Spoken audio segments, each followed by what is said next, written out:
আসসালামু আলাইকুম। আজকে আমরা রান্না করব নদীর বাইম মাছ বা বাম মাছ বা অনেকে পাকাল মাছ বলে। যেই দেশে কিংবা যেই জায়গায় যেই স্থানে যেই নাম, তো আমরা বাম মাছই বলি। তো আমরা যেহেতু নদীর পাড়ে বাড়ি, রাজবাড়িতে আমরা পদ্মা নদীর কিছু বাম মাছ পেয়েছি বাজারে। তো আমরা সেই বাম মাছটা খুব সুন্দর করে পরিষ্কার করে ছোটো একদম সাদা করে ধুয়ে নিয়ে লবণ হলুদ মেখে রেখেছিলাম। তো এবার আমরা সেই বাম মাছটা রান্না করব। তো আমরা বাম মাছ রান্না করার জন্য আমরা একটু পরিমাণ মতো সয়াবিন তেল দিয়ে দিলাম এবং কাঁচামরিচ এবং পেঁয়াজের যে পেস্টটা আমরা 2 চামচ মতো পেস্ট দিয়ে দিলাম। আমরা হাফ চামচ মতো হলুদ গুঁড়া দিয়ে দিয়েছি। আমরা 1 চামচ মতো শুকনা মরিচ গুঁড়া দিয়ে দিয়েছি। দিয়ে আমরা মশলাটাকে খুব সুন্দর করে কষিয়ে নিয়েছি। আমরা 4-5টা মতো কাঁচামরিচও দিয়ে দিয়েছি।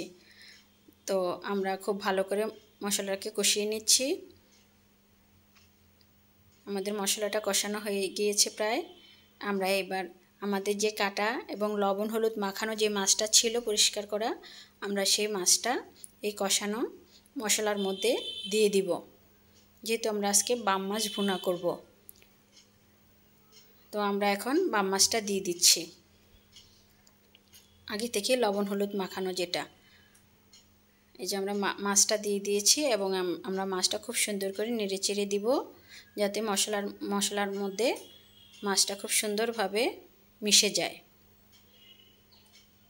এবং আমরা অল্প অল্প হিটে জাল দিব, খুব জোরে জাল দিব না, তাহলে পোড়া পোড়া হয়ে যাবে। তো আমরা খুব ভালো করে কষিয়ে নিচ্ছি। বাম মাছ যেহেতু শক্ত মাছ, একটু ভালো করে কষিয়ে নিতে হয়। তো আমরা মাছটা খুব সুন্দর করে কষিয়ে নিচ্ছি এবং পরিমাণ মতো ঝোলের পানি দিয়ে দিলাম। পরিমাণ মতো ঝোলের পানি দিয়ে দিয়েছি আমরা। এবার 1 চামচ পরিমাণ জিরা বাটা দিয়ে দিব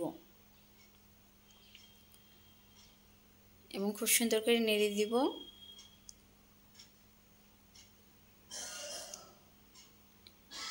এবং ঢেকে দিব, এবার নেড়ে দিয়ে ঢেকে দিব, যাতে মাছটা খুব সুন্দর করে সিদ্ধ হয়ে যায় এবং মাছের ভিতরে মশলাগুলো ঢুকে যায়। তো আমাদের মাছটা প্রায় সিদ্ধ হয়ে গিয়েছে তরকারিটা। তো আমরা এবার একটু এখানে ধনিয়া পাতা ছিটিয়ে দিব, যেহেতু আমাদের মাছটা হয়ে গিয়েছে প্রায়, ঝোলের পরিমাণে কমে এসেছে।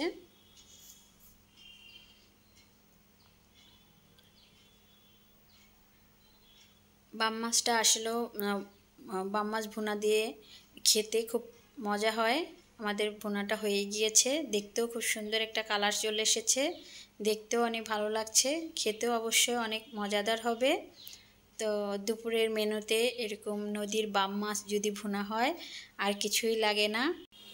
আপনারাও ট্রাই করতে পারেন। আজকের মতো এখানেই, আল্লাহ হাফেজ।